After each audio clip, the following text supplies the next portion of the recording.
Thanks for hitting the rewind button with me tonight. I have Neil Lee Griffin joining me.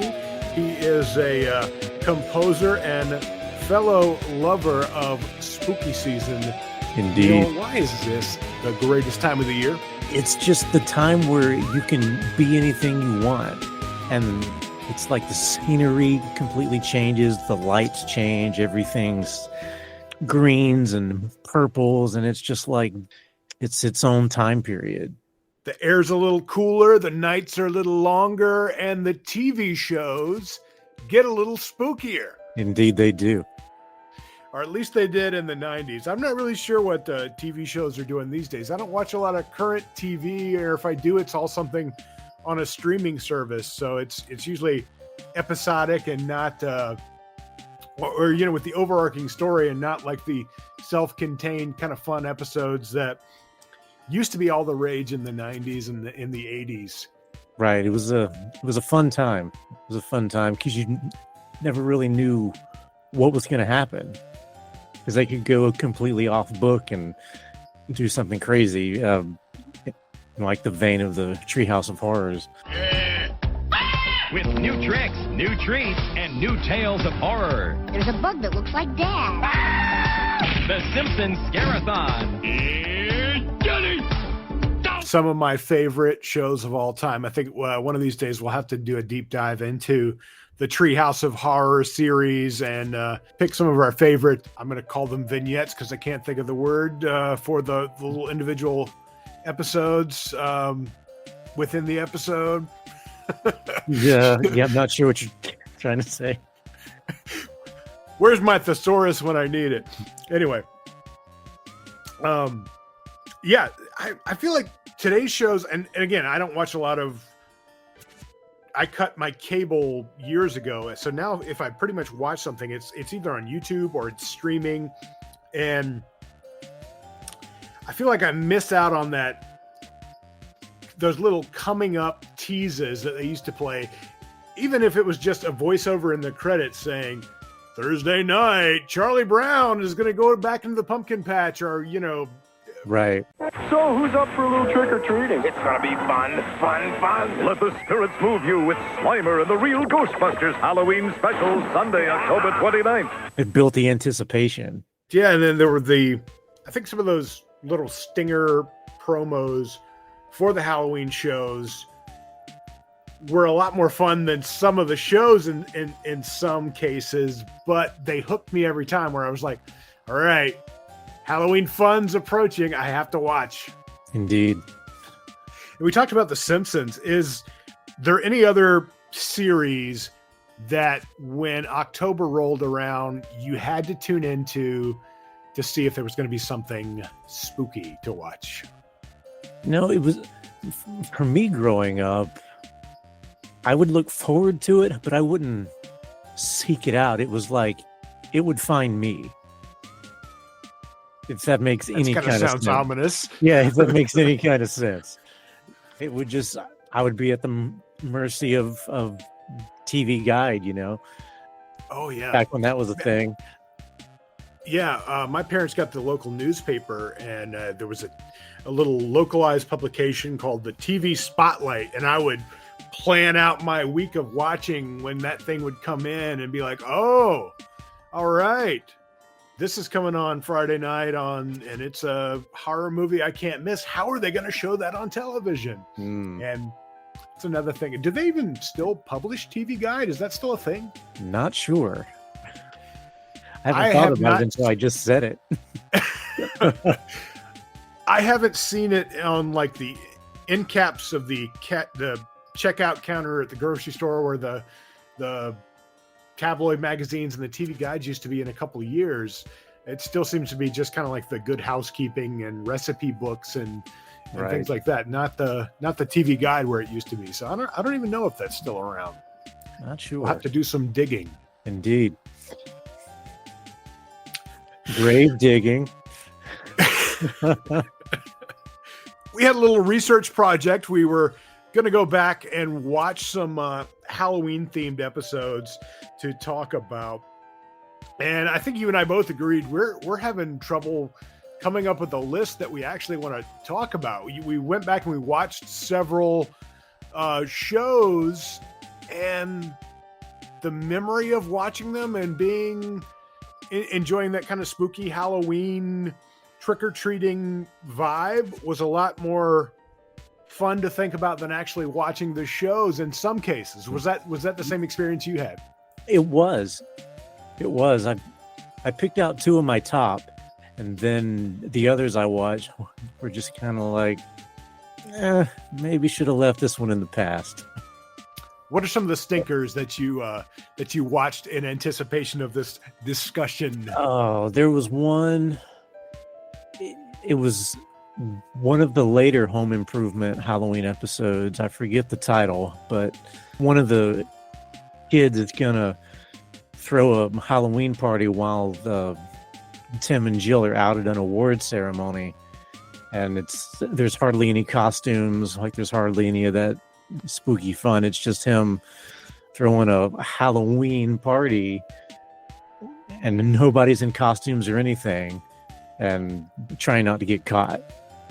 Yeah, it seems like the costumes were half of the fun in those shows because, right, they had the whole studio art department at their disposal, so they weren't wearing the plastic masks and garbage bag Halloween costumes that we were getting from the drugstores at the time. It was like an elaborate costume, so that was half of the fun of those shows, it felt like.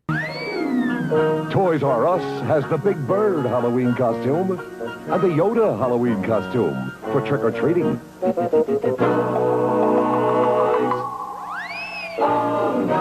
You got to see the characters look completely different than they do the rest of the year. Just like everybody else. I also I went back and I watched the Mr. Belvedere Halloween episode. I haven't watched Mr. Belvedere in probably more than 20 years. And in my memory, it was a much more enjoyable show than it was when I went back and watched it, at least for this one episode. I also went back and watched a couple of the Sabrina the Teenage Witch Halloween episodes. Oh, yeah. Because I remember those being like big to-dos with, that was a fun kind of spooky show on its own with right all year round. And they always went overboard for Halloween. And then I was like, hey, when it was on in the late 90s to early 2000s, I was probably in a much better mindset, but now I was like, this isn't funny. I don't care. Why is that 35-year-old acting like he's a teenager? and maybe it's because, I'm watching it on a 4K screen now, and like that guy's bald spot is really showing in that background there. What is he doing at a high school kid's Halloween party? So yeah, it looks much better on a 13-inch tube television. Yeah, I think that was part of the fun of those shows too. You would watch them in your room at night, and whatever little spooky score or whatever they had as the ambience was just that more effective on that little tiny TV with the mono speaker. Right. But I don't know. I do miss that little TV that I had in my bedroom as a kid, but I love having the big TV that I can just have that theater experience. Yeah. Right. It's a growth. As you get older, the TV gets bigger. My wife says, no, you can't get a bigger TV. So that's where we are at our house. Because every time they go on sale now, I'm like, this is a great price for a TV. It's so good, it's almost scary. Ah, see what you did there. Well, you want to kick us off with one of the two shows that you did go back and watch and really enjoy? Yeah. So for my first one, I picked Home Improvement Crazy for You, which was season 3, episode 6. So right there in kind of that crime. They'd found their stride. It was funny. And the kids weren't too old yet. Yeah. It was still, the writing was still fresh. So it's Crazy for You. It's Halloween, and as usual, Tim is up to his old tricks. However, Jill plans a prank of her own. Tim gets cookies from a fan named Rose. But soon, strange things start happening.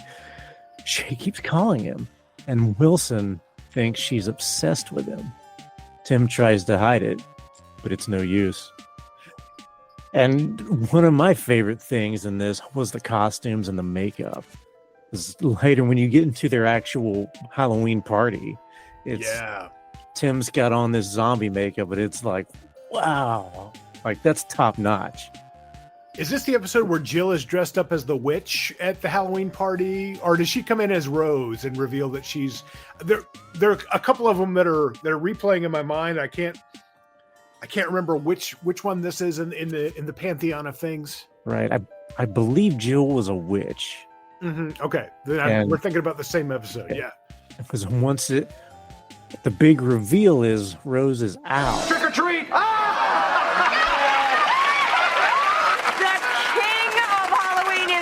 Long live the queen. Oh, Al. He was one of the highlights of the show. He's still doing some kind of like tool branding now. I just saw him in an ad recently for some kind. It might have been Ace Hardware or Seems something. Like I saw that too. Yeah. Now that you mentioned it. I was like, Richard Karn. It's great to see him getting some work in a role we all loved him in. But what I loved about it is, you know how Al is. He's very matter of fact and to the point, and you know, this is how things go. And he dresses in drag just to get Tim. And it's like totally against anything you think Al would ever consider doing.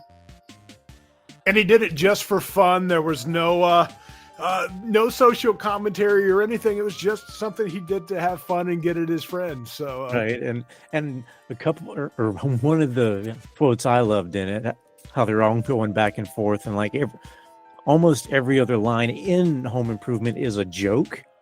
Yes, which I always loved, and it was like, I wish I could be that witty 24/7.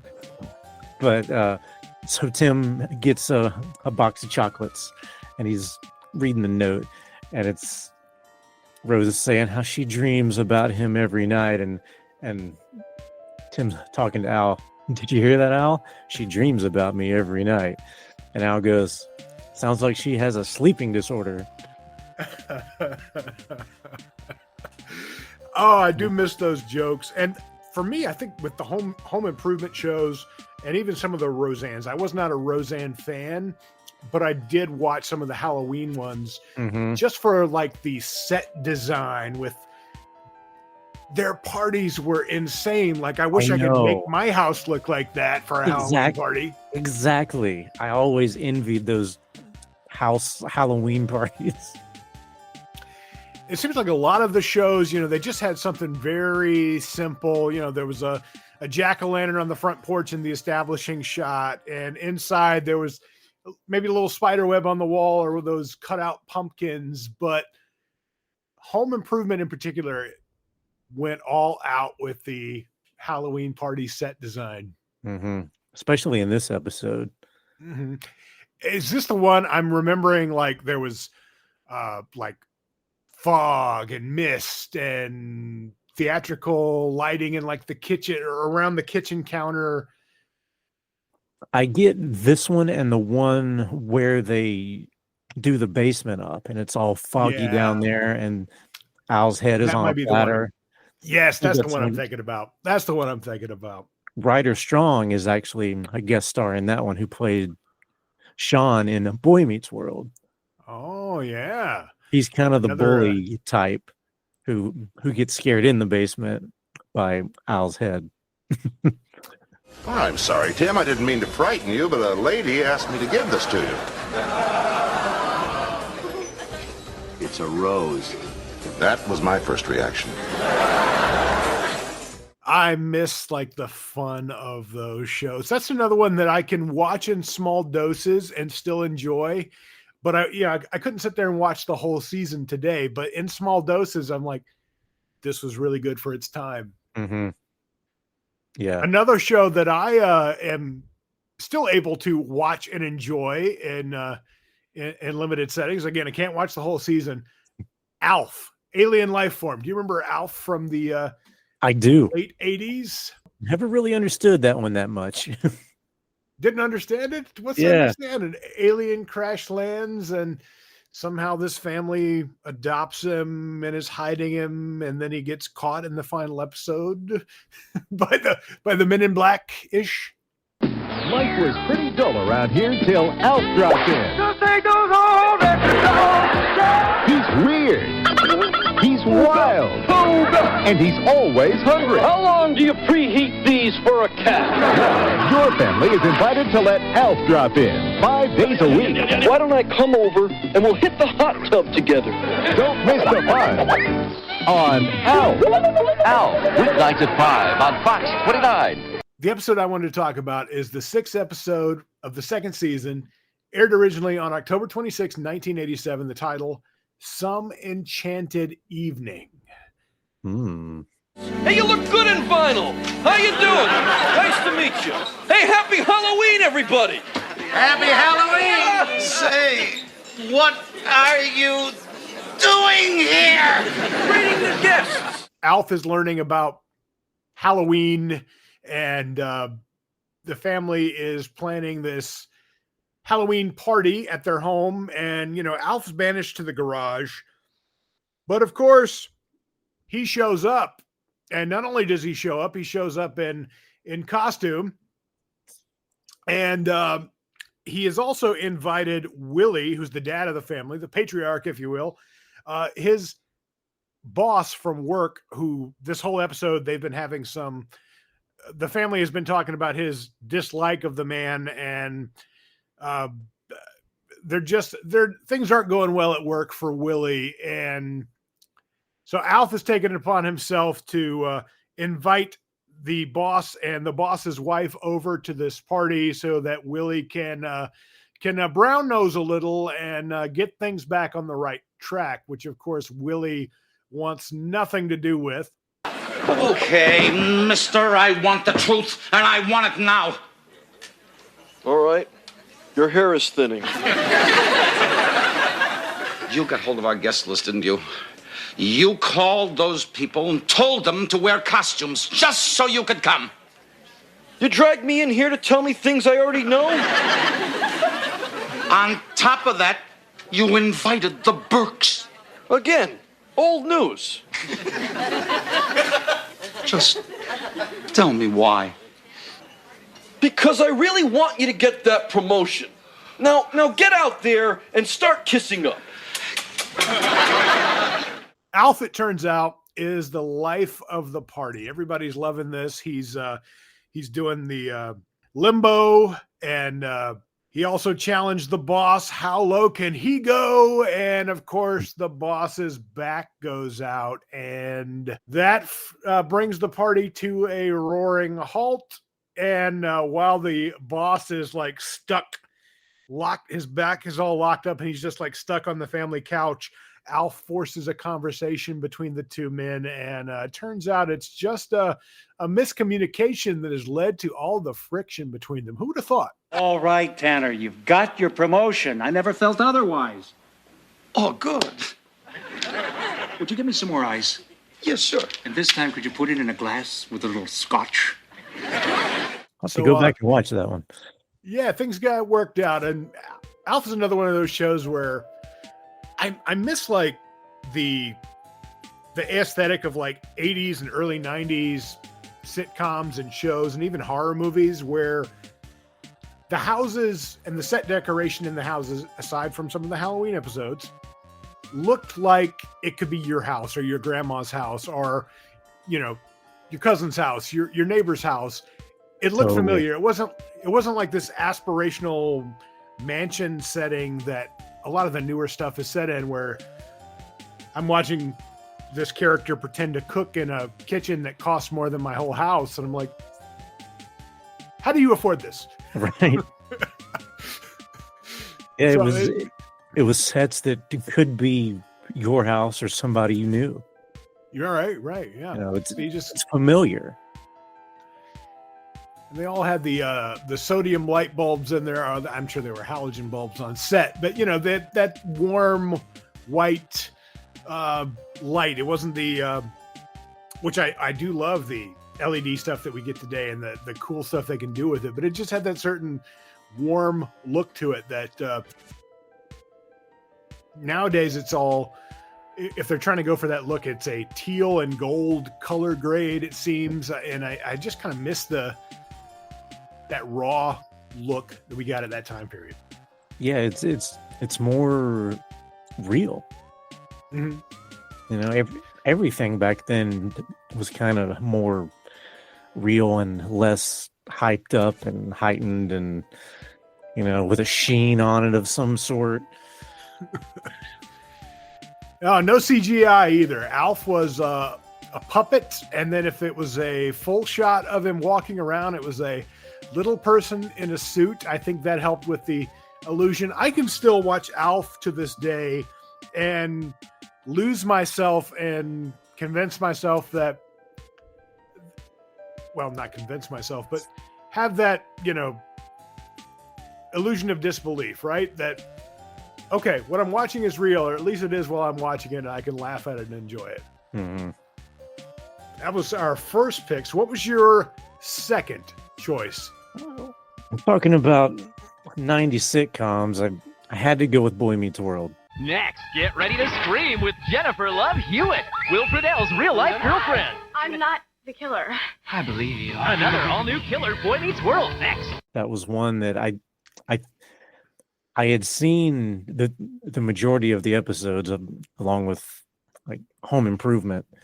Right. Like you remember seeing them really young and then going through high school and then graduating. You kind of grew up with them as you were growing up. Right. So I remember the finale of Boy Meets World and how kind of sad it was to see that chapter end. Even though I didn't really watch a lot of it toward the end of the run, I remember watching the series finale and all of the melodrama that they had packed in there, and was just kind of sad to see it go. But you're right, we did grow up with him. We went to middle school with him, then high school, and then college, and Mr. Feeney was there through all of it. Indeed he was. And Topanga, but that's another story. So I picked season 5, episode 17 because reasons, and then there was Sean, which is there was Sean. Obviously a takeoff on Agatha Christie's And Then There Were None from 1939. One more crazy interruption, and all you nuts are going into detention. So they're in detention, and horrors ensue, as it does. As they always do. As they always do with detention. It feels like the ABC shows were like the kings of the Halloween episodes at the time. Like the whole TGIF lineup with Sabrina the Teenage Witch, like we talked about earlier, and Step by Step and Family Matters all had some really iconic Halloween episodes. ABC Friday, get ready for a monster night of TGIF. It's a way cool Halloween bash. It's the scariest night of the year, and we have the Queen of Halloween brewing up a frightfully good time. Dig up some friends and join us. And what could be scarier than 2 Urkels? Family Matters. Then Eric's living his own nightmare. This girl won't leave him alone. Boy Meets World. And what's a witch to do when she's invited to 2 parties? Body double. I look really cute. Sabrina. Then it's like a totally freaky Clueless. TGIF. It'll make you howl. ABC Friday. So this one's more in the vein of scary movies and slashers. Ooh. Yeah. This doesn't make any sense. It does if you've seen as many horror films as I have. It's sort of a parody of kind of the horror genre. You've got the creepy janitor, you've got the teacher who's eyeing you from behind his desk. You've got the new girl.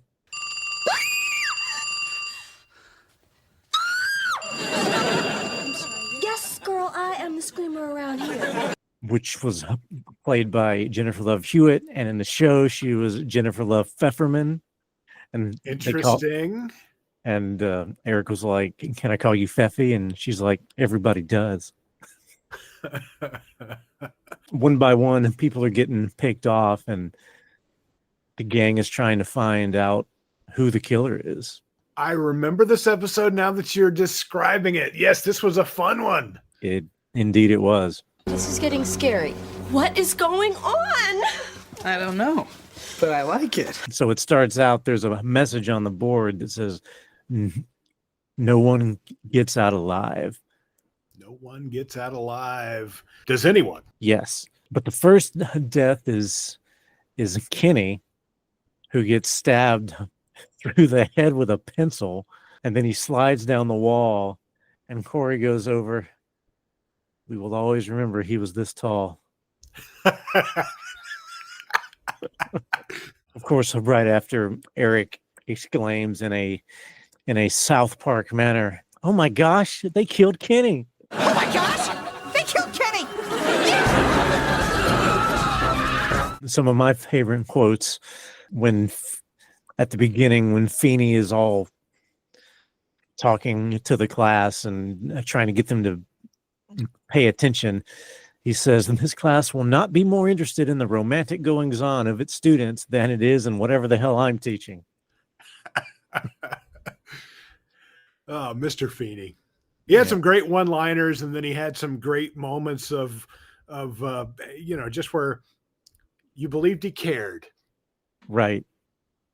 Yeah, he was like the teacher you never had. Right. Literally, because he's a character, but he still tried to imbue everyone with a sense of understanding and dignity, and just do good. I like that he wasn't a throwaway character either. Like, they kept finding ways to bring him back and get him in high school, in college. And I never watched Girl Meets World. Do you know if Mr. Feeney ever made a he reprise? made a couple cameos. What's the big lesson? What were you trying to teach us? Oh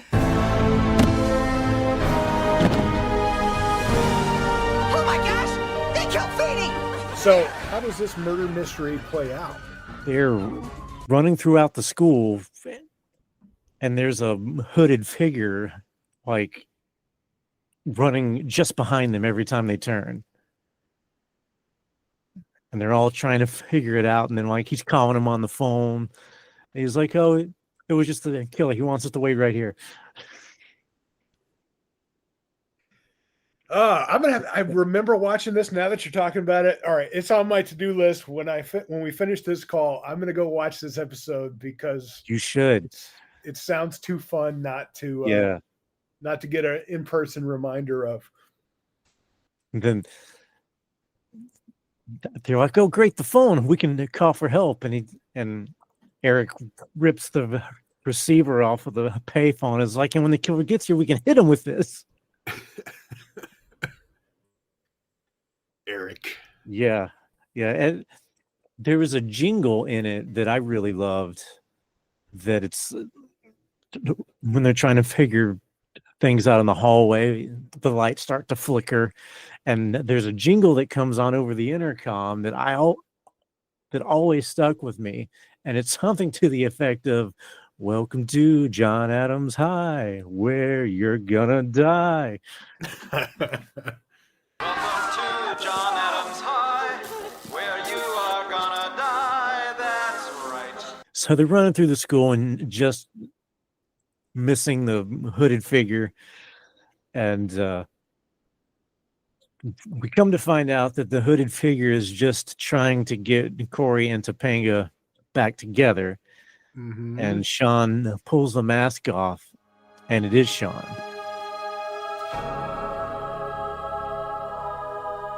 Under the hood, and then we see Sean wake up from a nightmare that he was having in detention.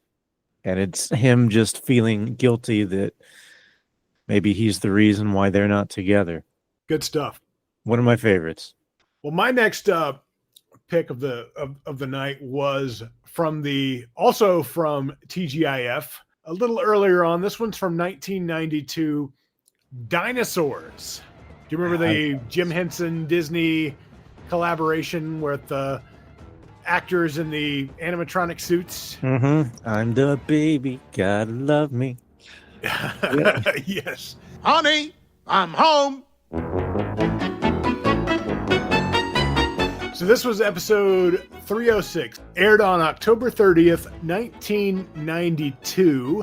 It's a Halloween episode, but not quite Halloween. They kind of set a precedent that would go on to become known as trick-or-treating in this episode. Oh, for Pete's sakes, who could be at the door at this hour? Yeah, should have known. Hi, sir. I was wondering if we could have some candy. Yeah. What is this? Some kind of trick? No. It's just a treat for the baby. Yeah. You Sinclair kids come around here at this hour of the night on, what is this, the 31st of October, and expect me to give you candy? Yeah.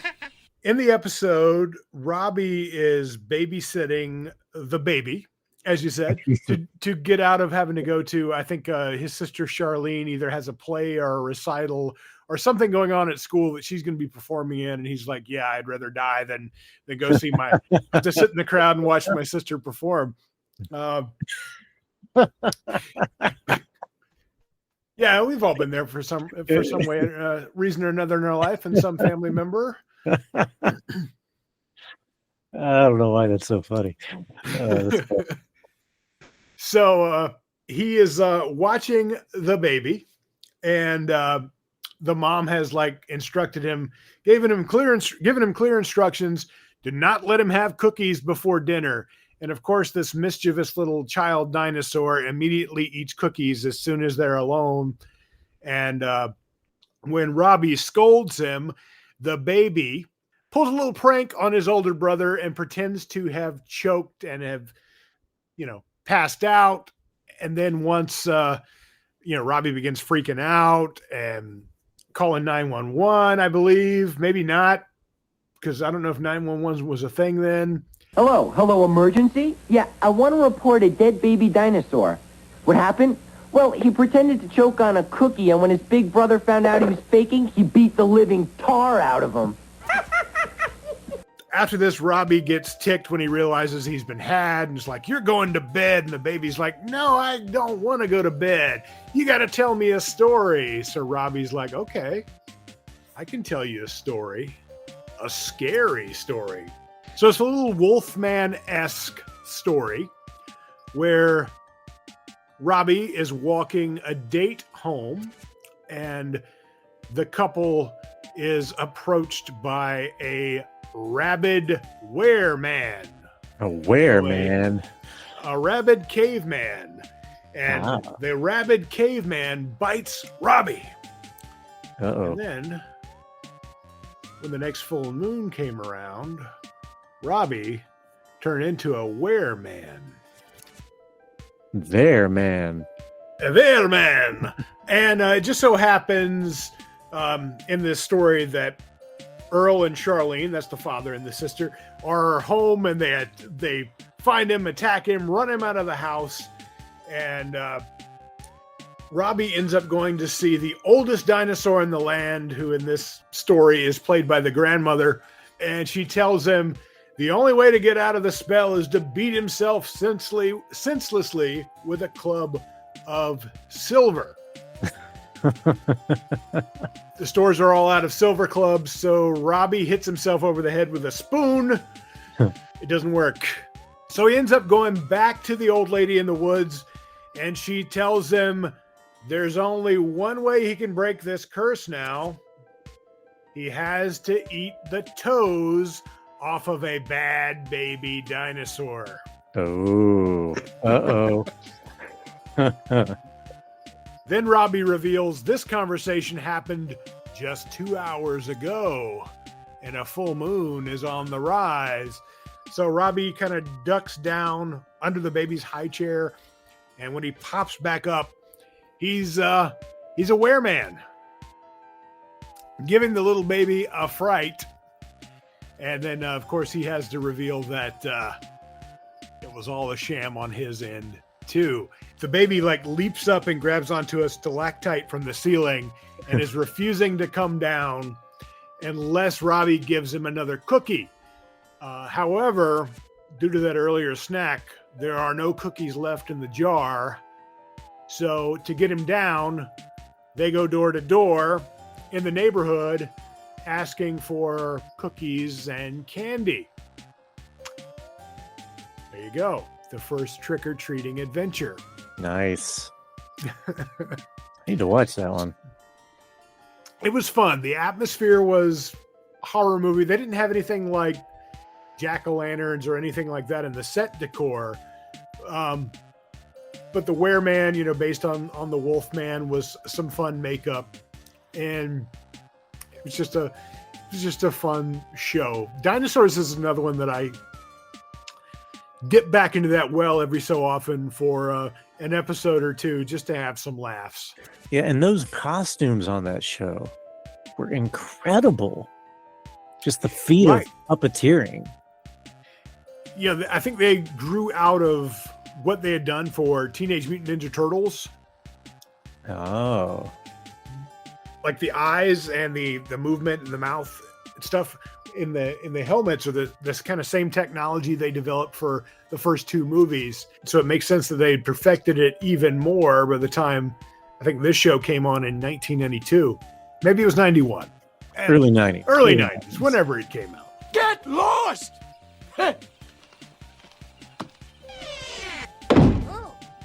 Gee, maybe next time we should wear costumes. Nah.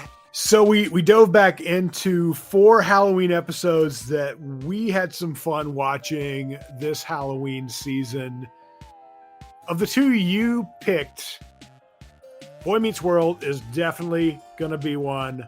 I'm going to jump, as soon as we're done here, jump on, I believe it's on Disney Plus, right? Is that where Boy Meets World is streaming these days, or Hulu? Yes. Yeah, Disney Plus. Okay, well, that's where I'm going to be doing some watching later. How about you? The 2 that I picked, would you be more interested in watching Alf or Dinosaurs? That's a toss-up. I'm going to say both. That's what I'm going to say. I'm going to watch Hey, it's just an hour commitment. Yeah. That's fine.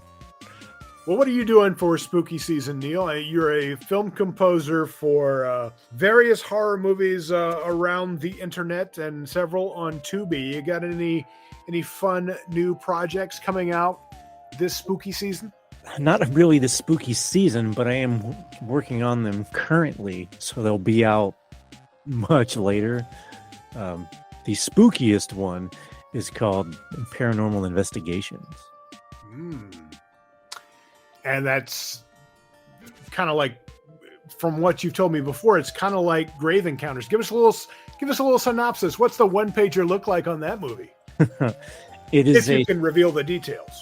It's the story of ghost hunters going into this haunted mansion, and horror ensues. Reminds me of the episode of The Real Ghostbusters called Heck House, where they got this offer if they could stay in the most haunted house in the world for one night from dusk till dawn, they would get $1 million. But they came out just a little bit early and lost their chance. Oh, no. Just made me think of that. So that sounds fun. I'm looking forward to seeing that when it comes out. Let people know where else they can find stuff you're working on. Where else can they find Neil Lee Griffin and some spooky tunes? nlgcomposer.com. I've got links to all the Tubi movies, all the horror movies, and links to scary music all in one place. And I'm on Spotify and Apple Music and all the streaming services, YouTube, and all that jazz. You just NLG Composer or Neil Lee Griffin. I seem to be the only one as of now, so yeah. Hey, you've cornered the market. Yeah. The Lee is very important. It's what separates me from all the other Neil Griffins. So Neil, thanks again for hitting the rewind button with me tonight. This has been a lot of fun revisiting the spooky seasons past. And if you want to dive into more things from the past, just head on over to therewindbutton.com.